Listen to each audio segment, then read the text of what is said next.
This is Tom Daly doing a oral history with Judy Domer on March 13th, 2023. So Judy, let's begin with your full name and where you were born. And I'm not going to ask you your age unless you want to give it. I don't mind. My full name is Judith Elaine Kaufroth Domer. I was born in Millersville, Pennsylvania, which is the suburb of Lancaster, Pennsylvania. Others may have heard of Lancaster rather than Millersville. On April the 9th, an Easter Sunday in 1939. Okay. And they quickly found out that I was not the Easter Bunny and I was a rotten egg. What brought you to this place? And where else have you lived? What brought us to Deerfield was the fact that we have never been fortunate enough to have any children, and neither one of us really has any family, except my husband has a sister who's 5 years older than he. She'll be 97 in June. She never had any children. I was an only child. So we decided we needed to be someplace where when something happened to one of us, the other one would be situated. Mm-hmm. And guess what? Yeah. Okay. And actually, my parents lived in a CCRC in Pennsylvania. No, I'm sorry, my mother lived in a CCRC in Pennsylvania. My mother was one of 4 children and one of 2 daughters. But she was not the favorite daughter. But when it came time to take care of their mother, the favorite daughter would have nothing to do with taking care of mother. So it fell to my mother to make all the arrangements. And my grandmother lived with us for a period of time, and then ultimately had to be moved to a nursing home. And my mother had to make all those decisions by herself. And she and my dad decided that they were not going to put me through that sort of process. And there was an independent living portion of the Mennonite home in Lancaster, Pennsylvania. The Mennonite home was a nursing home that was established in 1899 or something, had been there forever. And they started to build independent living facilities associated with it. So my mother and father signed up, but unfortunately my father died before the construction was complete. But my mother decided to go ahead with it. So we knew, Floyd and I knew, had experience with CCRCs. My mother's sister was also in a different one in Lancaster County. So why Deerfield? Well, okay, so we're in Boone. We're living in Boone. Okay. And, well, you can't go home. I was not about to go back to southeastern Pennsylvania again. And I really liked the mountains. We were living in Boone, and we were involved in the St. Mary of the Hills Episcopal Church in Blowing Rock. And one of the lay members of the board here at Deerfield was in that church. And so she was telling us about Deerfield. And then as subsequent, we learned about Givens and some of the other facilities, and did some research and came and visited Deerfield and visited Givens. And after visiting Deerfield and Givens, for us, there was no choice. It had to be Deerfield. What are some of the other places where you've lived, you and Floyd lived? Well, I grew up in southeastern Pennsylvania, but when I graduated from high school that summer, I had a job in the Poconos as a waitress. And so, but that was really the last time I went back to Lancaster to live for anything more than 3 weeks for the rest of my life. And went from there to Tennessee to college. So in a small town called Greenville, Tennessee, which is on the other side of the mountains from here, about 20 miles south of Johnson City. So I lived there during the school year. And then from Tusculum, that was Tusculum College. Then from Tusculum College, I went to Tulane Medical School to study for my doctorate, and that was, of course, in New Orleans. Doctorate in microbiology and immunology in the medical school. Okay. And while I was at Tulane in the medical school, I met Floyd. And so I got grounded in New Orleans. We stayed there until 1997. I got my degree, well, I went to Tulane in 1961. And so we were there until 97. During that time, though, we were gone for 3 one-year periods on sabbatical leaves. 2 of those one-year periods were in London, 20 years apart. And the third was in Washington, D.C., where we were both doing research at the National Institutes of Health. Okay. Switching gears a little bit, what is the earliest living ancestor that you knew, and then who is the oldest ancestor that you have known about?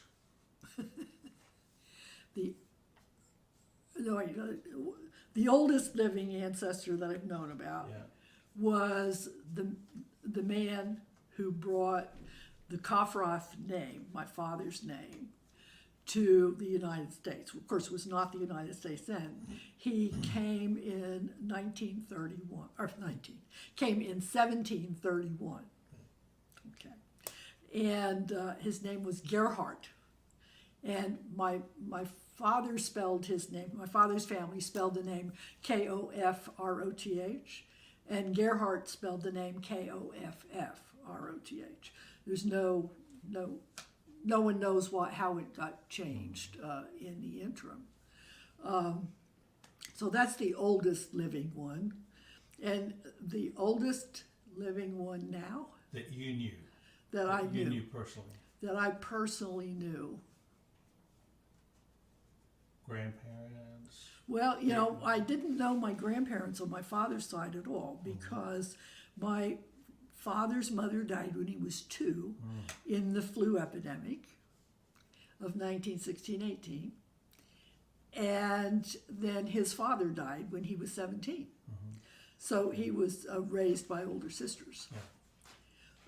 My grandfather died when I was 12.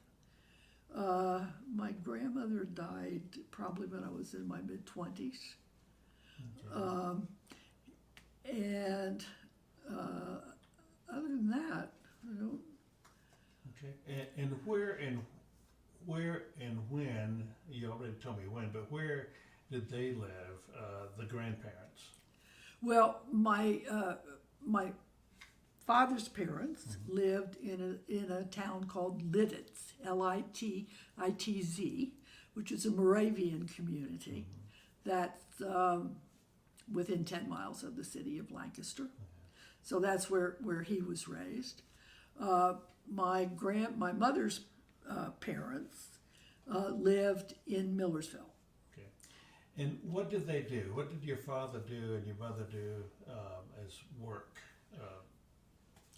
Well, it was kind of interesting because my mother graduated from high school, and at that time you could do some business courses in high school. So she did the business courses in high school, and so when she got out of high school, she was a bookkeeper for a furniture store in Lancaster. My dad did not graduate from high school. It had a lot to do with the fact that he didn't have that parental influence, and I suspect that the sisters were there to help, but they had their own lives as well. Because he was he used to refer to himself as a change of life baby, because his mother was 44 when he was born, and so his siblings were all considerably older than he was. In fact, and then when a few of them had children. Their children were my father's age, so my cousins all on that side, of course, are all gone because they were all much older. But let's see, where were we? What did your father do for work? Oh, what did my father do for work? Right. Okay. Early on, when my parents were first married, he was delivering fuel oil in trucks. And then when I was about 7 or 8, he decided that he had also gotten experience in putting oil burner heating systems into houses, not into industrial facilities, but into houses. So when I was 7 or 8, he started his own business of putting oil burners into houses. And actually, by the time he probably had 7 or 8 employees, and it provided a good living. It was not a spectacular living. We were not wealthy by any means, but I certainly never went hungry, and there was that was not an issue. But when he was 47, he had 2 heart attacks, and so he could no longer do the type of work he was doing, because it involved doing the lifting and the whole thing. So he went to work for another company, and that didn't necessarily, it was fine. He had a 5-year contract with them, and he went to work for them. My mother went to work for a competing oil company as a bookkeeper. And apparently she was a very good bookkeeper. The first year she was there, when they had the audit at the end of the year, she was 3 cents off. And she knew where it was. And they would not let her go back and do it because it would take too much time. And of course they were allowed to write off so much, so she was a lifelong bookkeeper, and she kept the books for my father when he was in business. And then when my father recovered from the heart attacks and was no longer working for the other oil company, he went to be the plant manager at Lancaster Country Day School. So he did that then until he retired. And he was sort of he could fix anything. He was a Mr. Fix-It.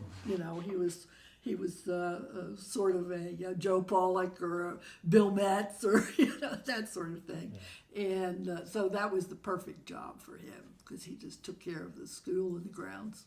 Okay. Do you remember the building that you grew up in, the home that you grew up in, the house? What was it like?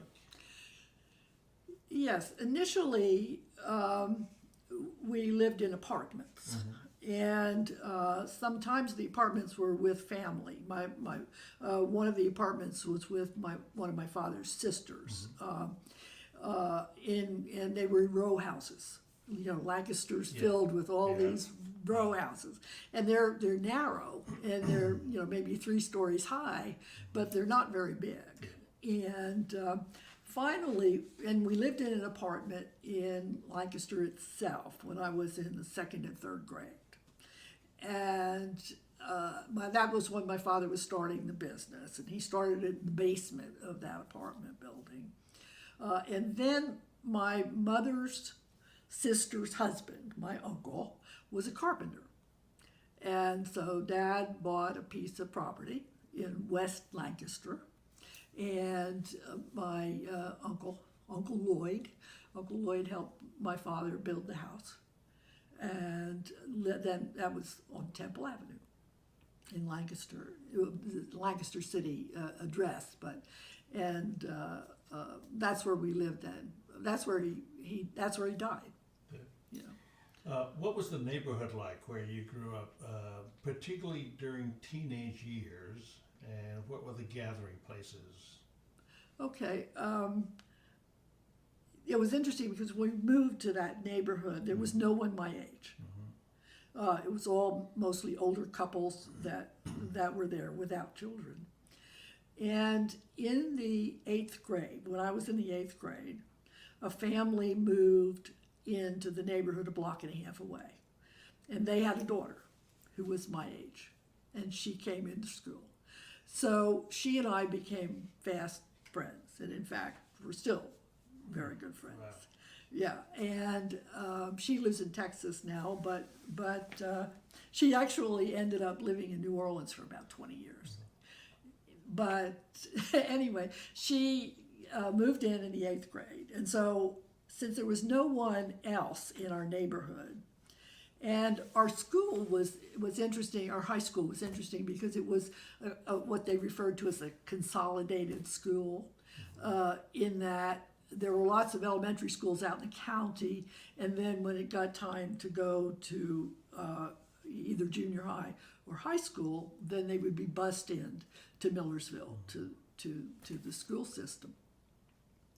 So we didn't have, they were, the people in our class were not really in our neighborhood.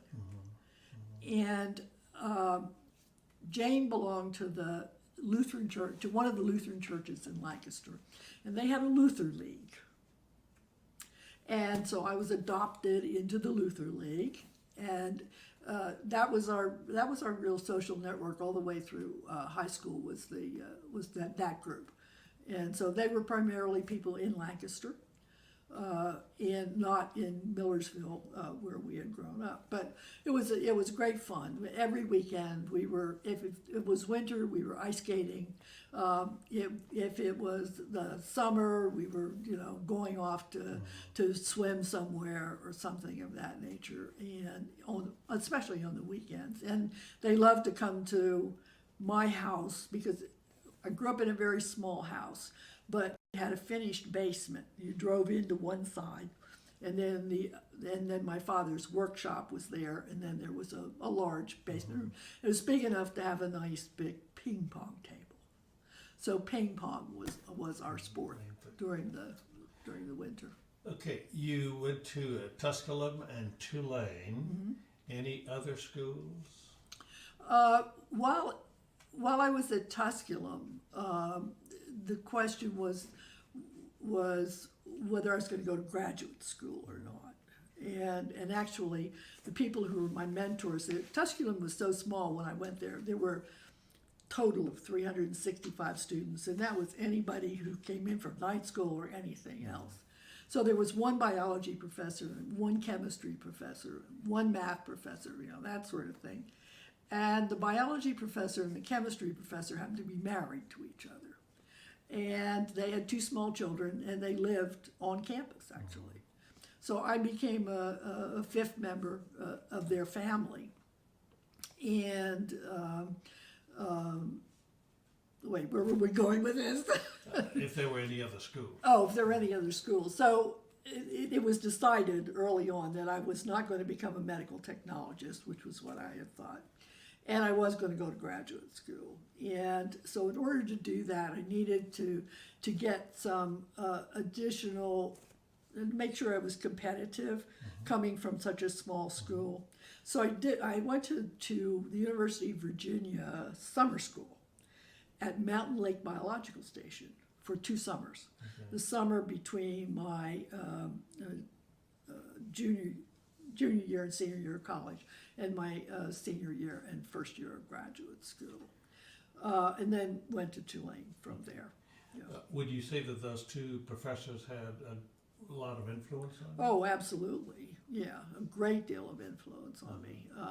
I probably would not be here if they had not mentored me in the way that they did. Absolutely. How did you and your family celebrate holidays? Any favorite memories? Not really, since we were such a small family, and even my mother's, well, with my father's family, there were a fairly large number initially, and one of his sisters was a chef, and actually she was a chef for the Hamilton Club. Hamilton watches were made in Lancaster. That was in the late 1800s. They started the factory there, and they had a club for their executives that was in downtown, and she was the chef for the club. She never had any formal training, but apparently she was very good at what she did. Well, she would house the Christmas gatherings. because she had a large dining room where we could all 25 of us or something could sit in it, and she would do that. But then as I got older and as people started dying or moving out of the area, then mainly a young family had moved in next door to my parents. So they started including my parents and, of course, me in their Christmas gatherings. So that was just a matter of going there for Christmas dinner. Okay, you were married, I was. and how did you and Floyd meet? Just tell me about that relationship. Well, it's kind of an interesting one because Floyd decided a year before we had our first date that he was going to marry me. But that he would not take me out on a date until I had completed my prelims for my doctorate. And of course, he didn't tell me this. We met in the hallway at Tulane Medical School. He was on the faculty. I was in pharmacology. I was a graduate student in microbiology and immunology. And his profession was a professor of what? He was a professor of pharmacology. Okay, pharmacology. Yeah, right. And so I never took any courses in pharmacology. He never took it. He never taught anything in microbiology and immunology, and it was a different time. And both of our chairs were wildly in favor of the idea of this union. But the day he kept track of me, when I look back on it, he kind of kept track of me as I was going through and finishing that section of my degree. And the night that I passed my orals, for the prelims, we had our first date, and we got engaged 3 weeks later. And that was beginning of November. We had our first date, so we got married right before, or got engaged right before Christmas. And we actually would have gotten married at Christmas time in New Orleans because that's where all our friends were, but my dad had these heart attacks, and so he couldn't travel. And of course, my parents had to be there, so we couldn't get married until April. There was, probably still is, a professional meeting called the Federation Meetings, which took place every year in the United States, and it varied. It was either in Atlantic City or Chicago. It was such a large meeting, and it was pharmacologists, physiologists, biochemists. I mean, it was a real mix and it was a very large meeting. So the reason we got married, we actually got married on Maundy Thursday, because the meeting was in Atlantic City that week, and the people who were going to stand for Floyd could come from that meeting to Lancaster for the wedding. Tell me about Floyd. What was he like? Floyd was an interesting guy. He was a reader, first and foremost. He read avidly. And he was also a spectacular teacher. And but he used the Socratic method.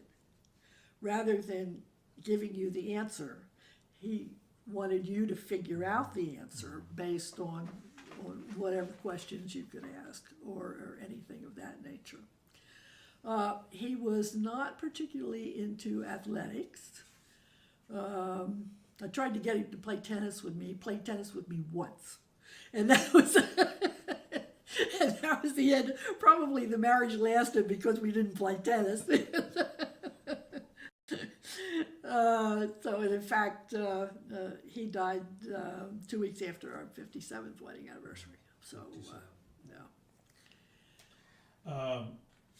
Let's see, what were you like growing up?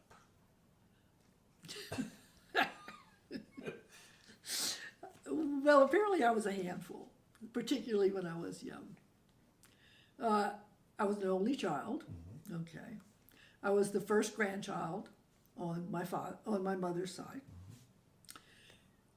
We lived close to the grandparents, and actually when I was in first grade, my father was inducted into the Navy the beginning of 1945. So that one year when he was in the Navy, we lived with my grandparents. And that included the time that I went to first grade.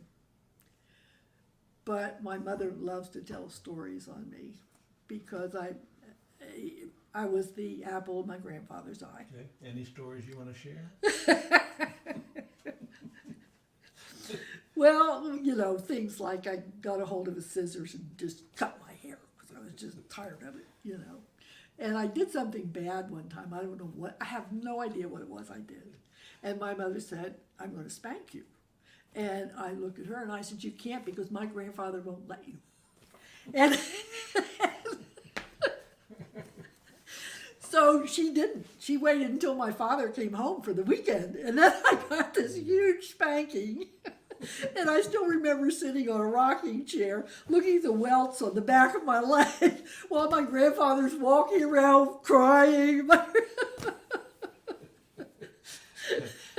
Another time, two other stories I'll tell on myself. One was in the city of Lancaster. My mother had taken me in shopping or something. We were walking down the street, and she got distracted for 1 minute and then couldn't find me. So here I was doing leapfrogs over fire plugs.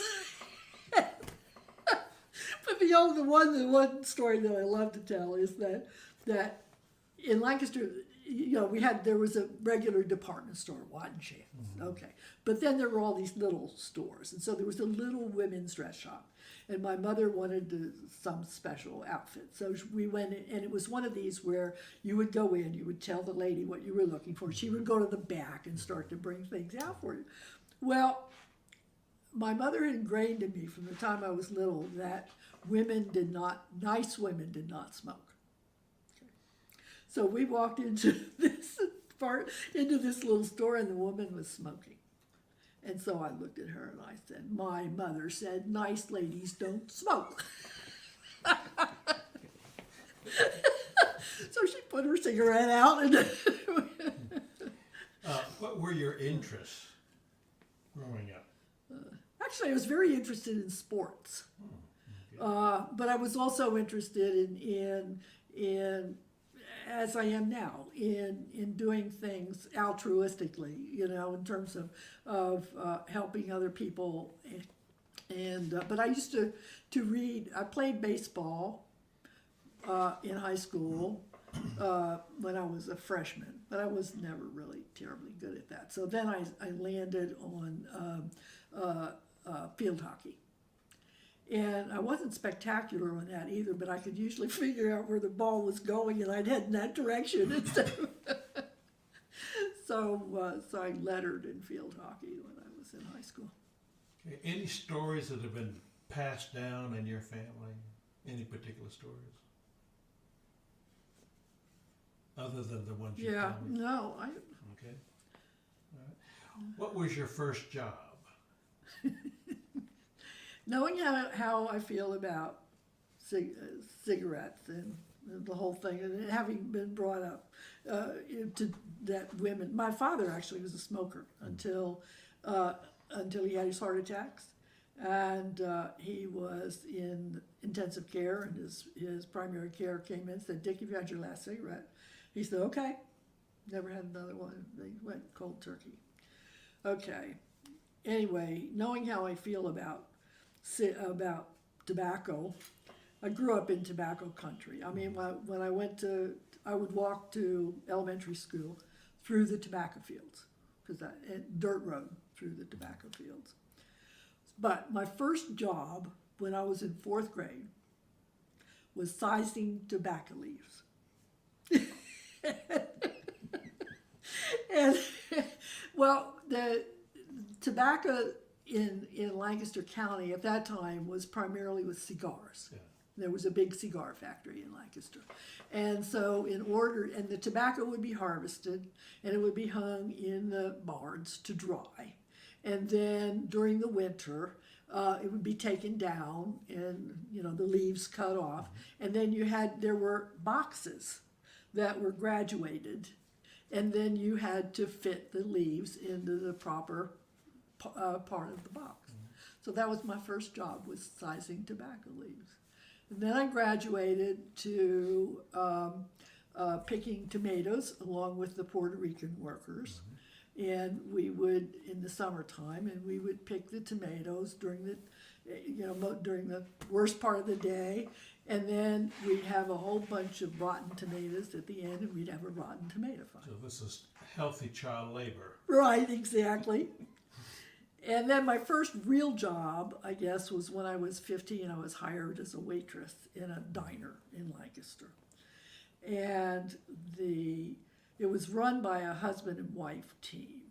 And he was a really mean, ugly man to his wife and to everything else. And that just did not work out for me. So then when I was 16 and could get a real permit, I became a pin-up girl. Now, what a pin-up girl was I worked in a local department store in the women's dress area, and women would come in and try things on. And then when they didn't want them, I had to pin them back up. So I was a pin-up. My paycheck was $6.13 for working Friday night and all day Saturday. Okay. So later on, after you graduated from Tulane, your first job then, and subsequently to that? Well, my first job actually was at, there was a college in New Orleans called Dominican College that was run by the Dominican nuns there in New Orleans. And so when I finished my degree in 1966, I was doing a part-time postdoctoral at the medical school in the biochemistry department, and then I was teaching part-time at Dominican College. And then the postdoc, the end of that first year, then I was full-time faculty at the Dominican for a year. But while when I was doing that, the man who was the chair of the department where I got my degree, who also had been the chair of my dissertation committee, said, Judy, if you can stay at Dominican, that'll be fine. But he said, that's kind of a dead end career-wise. And so he said, why don't you, if you apply for a grant, I'll give you an office and a lab in the department. So I applied for a grant, and I got the grant, and he gave me an office and a lab. So I went back to Tulane in 1968 and was there until 97. But it was not an easy road. Although he was very enthusiastic about having me in the department, my appointments for the first 10 years were dependent upon my getting my salary in the grants that and I did not have no tenure track, and I did not have a regular appointment.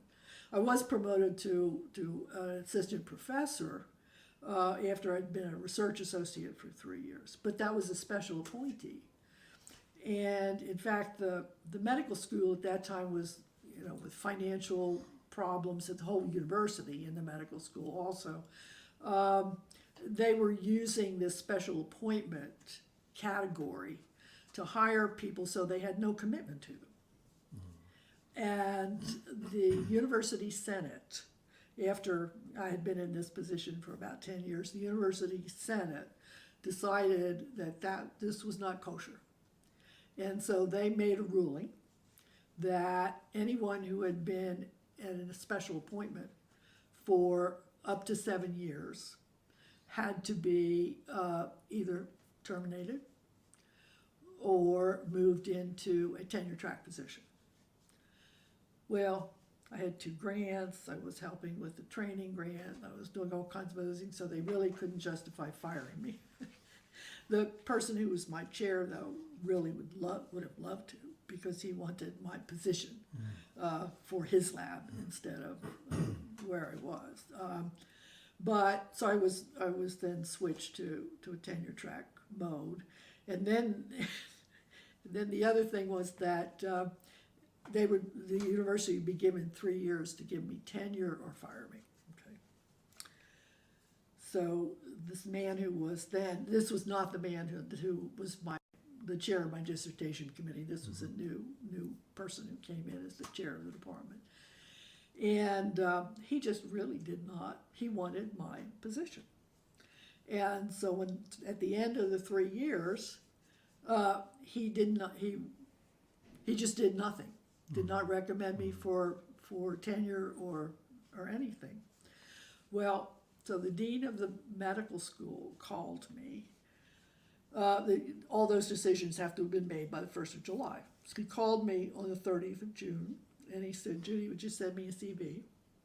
So I sent him a CV, and the decision was made to tenure me that day, without the chair's input. And then it was a fight. Oh, it was unpleasant, but and it was unpleasant for years, for 10 years probably. And he would not promote me to full professor because he and his wife had been, he and his wife had had some issues with the university. And in fact, they ended up suing the university and lost. But he was kind of using me as a wedge between, and it was just messy. So I finally had to file a formal grievance, which all my friends told me I should have done 5 years before that, but it was just, but once it was finally said and done, but neither one of us, you would not have known if you did not know the two of us and know what the background that this was going on in the department, because neither one of us brought it out into the open or in faculty meetings or normal faculty meetings and that sort of thing. So anyway, and you worked till 99? Well, no, I worked till when I got in the late 80s. It was really difficult to get domestic postdoctoral fellows. Of course, they were the ones who did all the work in the lab for you while you were teaching and doing other things. And I said, finally, when I got my last 5-year NIH grant in 1991, when this is done, I'm not going to be doing this anymore. I'm burned out. And actually I got 6 years out of it because we went off on sabbatical for a year, and I could put the grant on pause for that particular grant on pause for a year because I had a Fogarty International Fellowship, so I didn't have to use it to do my research in London.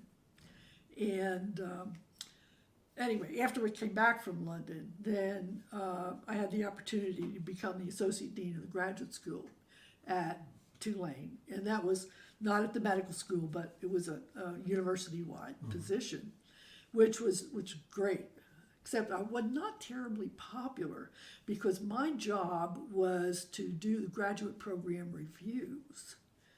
And, and on occasion, a graduate program got discontinued.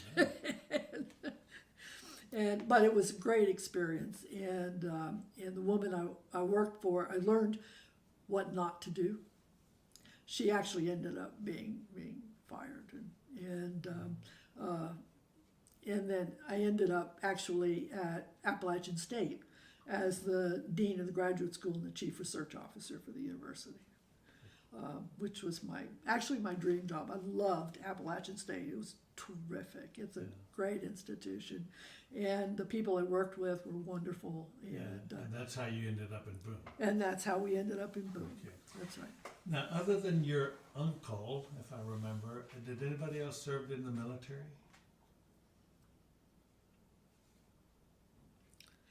Well, my dad, for one your year, dad was in the Navy was for a in the year. Navy for a Yeah. year. My uncle actually was in the Second World War, Okay. and was wounded in Europe, but made it back home. And he and my aunt did not marry until the end of the war. Do you have any hobbies? I do. Well, first and foremost, I play tennis. All right. As a matter of fact, this morning I played tennis with three women who were under 60 years old, and they I came home. I'll tell you, I needed a nap when I got home, and but I love playing tennis. It's not that I'm that wonderful at it, but it's a great exercise, and also the camaraderie on the court is just great. And I've had a group that I've played with for 12 years since I've been here, and problem is I didn't get started playing tennis till I was old, so it was just, I'm not that good. As I say, I'm not that good, but I really enjoy it. In addition to that, I do counted cross stitch. So that's kind of keeps me sane. Yeah. I do that while I'm watching the news, which of course is not, and Jeopardy. So. Okay. What music do you like, and how has music impacted your life? Well, it's funny. My mother thought I have very long fingers, and so my mother thought that I should be a concert pianist, just based on the fact that I have very long fingers. So I took piano lessons from the time I was probably in elementary school until probably middle of high school, and there were two issues. Number one, I hated to practice, and that has not improved at all as I've aged. And the other thing was that my initial teachers were always ministers' wives, and they would get moved, So there was no continuity in terms, and so I could play hymns really well. But there was actually one of the ministers' wives who was a professional musician and was an organist, and she was very good. And she actually had me do a recital once where I came walking down the stairs, to the piano, and had a little corsage on, and the whole thing. But my mother and her sister both had beautiful voices. And I inherited my father's monotone. I just terrible, and so singing has never been in my repertoire, but I do enjoy the symphony, and I play the handbells, the English handbells. And I actually started that in New Orleans. We had a really great handbell choir that we started at the church where I was in New Orleans. You play any instruments? Well, as a matter of fact, he's smiling at me because he knows darn well that I play the dulcimer. And I just took up the dulcimer when I got here to Deerfield. Actually, after Angela moved in, Angela Lepro, and she and Shirley Schultz used to get together with an outside person and play once a week. And she was telling me about it, and I said, oh, that's interesting. Well, I probably could do that. That doesn't depend upon singing. And so I borrowed a dulcimer from Charles Moore, who has a whole bunch of dulcimers, and just to see if I would stick with it. And after 6 months, it was clear that I was going to stick with it, even though I didn't practice as much as I should have. But anyway, so I've enjoyed the dulcimer as well. Great. Who had the greatest influence on you as a child or as an adult? Well, of course, my parents both had significant influence on me. Although their influence was, and they were influential in terms of, I grew up in a very religious household. The church we belonged to was pretty fundamental. I mean, we had 2 weeks of revivals in the spring and 2 weeks of revivals in the fall. We went to prayer meeting every Wednesday night. We, the whole thing. But there's nobody in my church my age either, not in the neighborhood or my age. But and my parents, never having had any higher education, were very interested in my education, but not in a position to advise me. So probably the most influential person in high school, other than my parents, was the high school counselor. And he actually had a daughter who was one of my good friends. So, and when it came time for me to go to college, I was interested in going to a small liberal arts, church-related college. Okay. Well, there are lots of those in southeastern Pennsylvania, but they're also pretty expensive. And so my high school counselor and I got together with Peterson's Guide to Colleges and Universities and came up with Tusculum College in Tennessee. At that time, it was ranked like 5th scholastically in the state of Tennessee. It actually is the oldest institution of higher education in the state of Tennessee, and the 28th oldest in the United States. And it's now, some of those 28 have folded, so, but it was still in that. It was the first institution to graduate a black and a woman. And it was a very interesting place. But anyway, so they influenced me, and then of course Van and Rusty when I got to Tusculum. Yeah. But someone who really influenced my life after that was the woman who had the training program that I went to Tulane. She had a training grant from the National Institutes of Health in medical mycology. Do you know what medical mycology is? No. It's a study of fungi that are medically important. Oh, okay. And she had gotten this training grant from the National Institutes of Health. It was the third such training grant ever awarded in the National Institutes of Health. Its number was A00003. And she was a mentor for until she died in the 80s.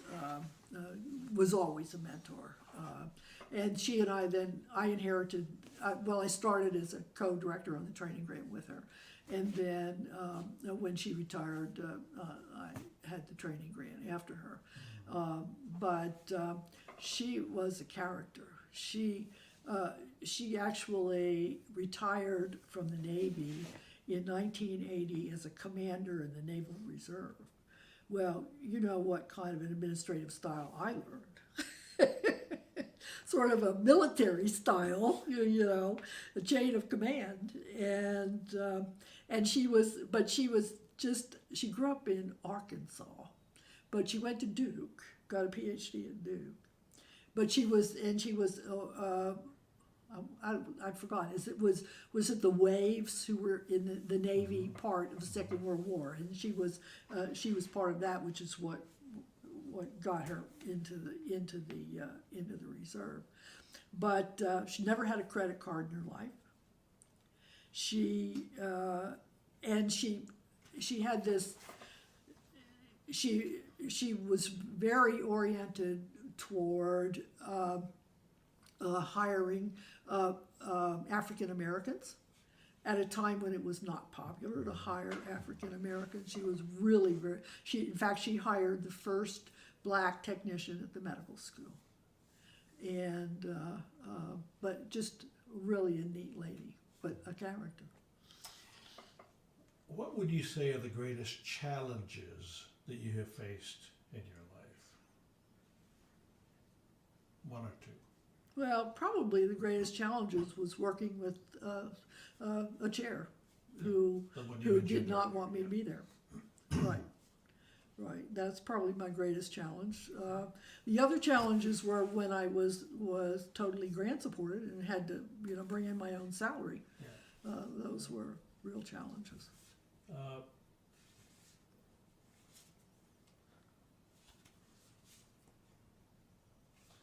okay. How has the world changed since you were young?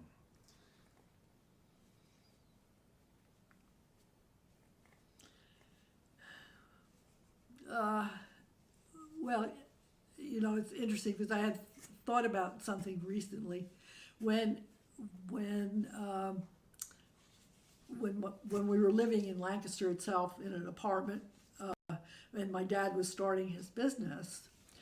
I was in the second and third grade at a large Lancaster elementary school, which was probably 10 or 12 blocks from where we lived.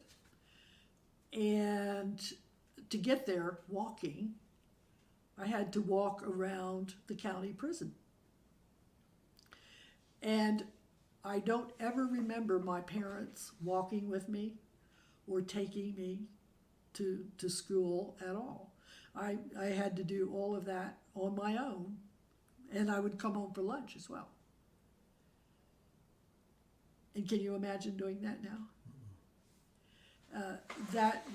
And then after we moved out after they built the house and we moved out there, I was also involved in Girl Scout troop, and the Girl Scout troop met at a church in Lancaster, and to get there I would have to take the bus, and I would have to stand. Are you familiar with the Lincoln Highway? The Lincoln know where it Highway. is, yeah. Well, the Lincoln Highway is Route 30. Yeah. Okay, which goes from New York City to California. And we were just 2 blocks off the Lincoln Highway. And the bus stop was at the corner of our neighborhood and the Lincoln Highway. I would stand there at night in the dark waiting for the bus.